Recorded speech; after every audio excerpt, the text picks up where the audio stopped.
नमस्कार मित्रों, around the astrological world of Sumit में आपका एक बार पुनः स्वागत है। बहुत से लग्न राशि वालों का किस मौजूदा गोचर को लेकर के प्रश्न है, जिसमें से आज मैं वृषभ राशि के ऊपर मैं चर्चा करना चाहूँगा कि काफ़ी दिनों से वृषभ राशि के लोग अपने करियर को लेकर के काफ़ी परेशान हैं, जबकि एकादश भाव में शनि राहु की युति का बनना कहीं न कहीं लाभ दिखाता है। जो भी वृषभ राशि या लग्न के लोग हैं, एकादश भाव से चूँकि उनका मल्टीपल पंचग्रह योग भी बना और बहुत सारी चीज़ें बनी, तो जहाँ जीवन में एक अस्थिरता को दिखाता है, जो जीवन में एक आपकी चिंता को दिखाता है मनी फैक्टर को लेकर के, वही लाभ को भी दिखाता है। लेकिन करियर में बहुत सारे अप्स एंड डाउन की वजह से लोग समझ नहीं पाते हैं कि भाई ऐसा क्यों हो रहा है कि एक पंचग्रहीय या चतुर्ग्रहीय ग्रहीय या फिर दो पापी ग्रह के आने के बावजूद मुझे लाभ उस तरह से नहीं मिल पा रहा। तो सबसे पहले तो कहना चाहूँगा कि आपके ग्रहों में कितना बल है, ये कुंडली विशेष को देखने के बाद ही बताया जा सकता है। लेकिन मौजूदा दौर में मंगल केतु की युति आपके चतुर्थ भाव में हो रही है और दसम स्थान से राहु का गोचर प्रारंभ हो चुका है। तो मैं इतना ही कह सकता हूँ कि थोड़ा धैर्य रखें, समय आपका भी आ चुका है, आपको करियर में प्रमोशन और ट्रांसफर के भी योग बन रहे हैं।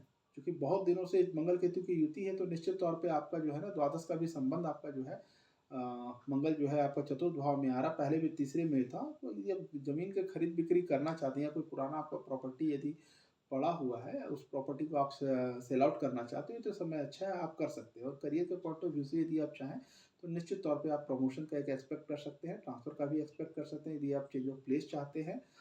लेकिन साथ में अपने माता पिता के का ध्यान रखें, क्योंकि दशम का राहु गंगा स्नान भी कराता है। बाकी आप समझदार हैं इसका अर्थ क्या होता है, तो उस पर भी थोड़ा सा आपको ध्यान रखने की आवश्यकता है। हाँ, एक नॉर्मल चीज़ भी वृषभ लग्न या राशि वाले समझने का प्रयास करें कि इसे दो तरीके से समझाता हूँ कि यदि आपका रोहिणी नक्षत्र है, चंद्रमा का वृषभ राशि में, चंद्रमा चंद्रमा वृषभ राशि में चूंकि उच्च का होता है, तो चंद्रमा की जो रानियां थी, 27 जो नक्षत्र उन रानियों की संज्ञा दिया गया, तो चंद्रमा सबसे अधिक प्रेम रोहिणी से करते थे।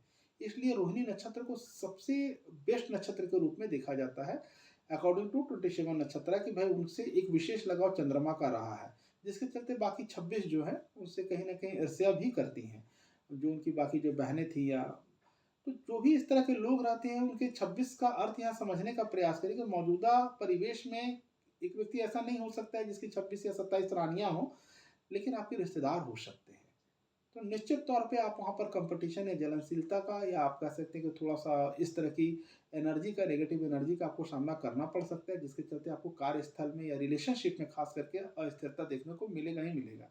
यदि आपकी बहन है, आप रोहिणी नक्षत्र के आपकी बहन है, तो आप सोचिएगा कि उनके साथ में बहुत अच्छा मेरा संबंध बन जाए, बने, बहुत अच्छी बात है। लेकिन चूंकि ये नॉर्मल सी चीज़ है कि बाकी बहनें रोहिणी वाले से नक्षत्र से कहीं ना कहीं ईर्ष्या का भाव रखती थी, तो ये इस नक्षत्र के द्वारा भी आपको देखने को मिल जाएगा। अब इसे दूसरी तरह से यदि हम ग्रह के द्वारा देखना चाहें या ब्लैंक चार्ट प्रेडिक्शन के द्वारा देखना चाहें, तो दसम भाव में कुंभ राशि आती है। कुंभ राशि का स्वामी राहु होता है। जनरली मकर और कुंभ को एक ही तराजू में तौला जाता है कि इनकी राशियां शनि है, ऐसा नहीं है। मकर के लिए शनि को देखा जाता है और कुंभ के लिए राहु को देखा जाता है।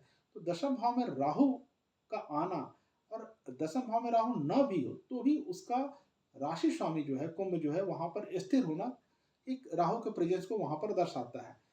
तो इससे आप आसानी से समझ सकते हैं कि वहाँ गलतफहमी, राहु क्या है, राहु एक धोखा है, गलतफहमी है। तो कार्य क्षेत्र में धोखा, गलतफहमी या फिर जलनशीलता या फिर लोगों के क्रिटिसाइज का शिकार हो जाना, या लोगों द्वारा कहीं ना कहीं एक क्वेश्चन आपके करियर में हमेशा लगा ही रहेगा, जिसका उत्तर आप समझ ही नहीं पाएंगे कि ऐसा क्यों होता है। ये एक ब्लैंक चार्ट प्रिडिक्शन है। यदि समय मिला तो किसी वक्त किसी में दिन ब्लैंक चार्ट प्रिडिक्शन को भी समझाने का प्रयास करूंगा। आज के लिए इतना ही समझ सकते हैं कि राहु जहां भी बैठता है वहाँ कहीं ना कहीं कंट्रडक्शन को पैदा करता है। जैसे अगर आपका शुक्र कालपुरुष की कुंडली में अगर आप लेते हैं कि तो शुक्र आपका 11वें भाव में बैठ गया, कोई भी लग्न राशि उससे कोई मतलब नहीं है। लेकिन कालपुरुष की कुंडली में 11वां भाव कुंभ राशि है, तो वहाँ राहु की उपस्थिति होनी है। तो निश्चित तौर पे आपका जब शुक्र वहाँ बैठेगा तो राहु और शुक्र की युति बन जाएगी। ऐसे में पार्टनर के रहते हुए सेकंड अफेयर का होने के चांसेस बहुत अधिक बढ़ जाते हैं। तो ये ब्लैंक चार्ट प्रेडिक्शन भी काम करता है कि आपका यदि कोई लग्न राशि कुछ भी हो, पर यदि आपके चार्ट जो आपके नेटल चार्ट है, जो काल पुरुष की कुंडली है, उसके भाव के अनुसार भी आप उठा करके देखेंगे तो आपको वो चीज़ देखने को निश्चित तौर पे मिलेगी ही मिलेगी। जल्द मिलते हैं अगले एपिसोड के साथ। नमस्कार।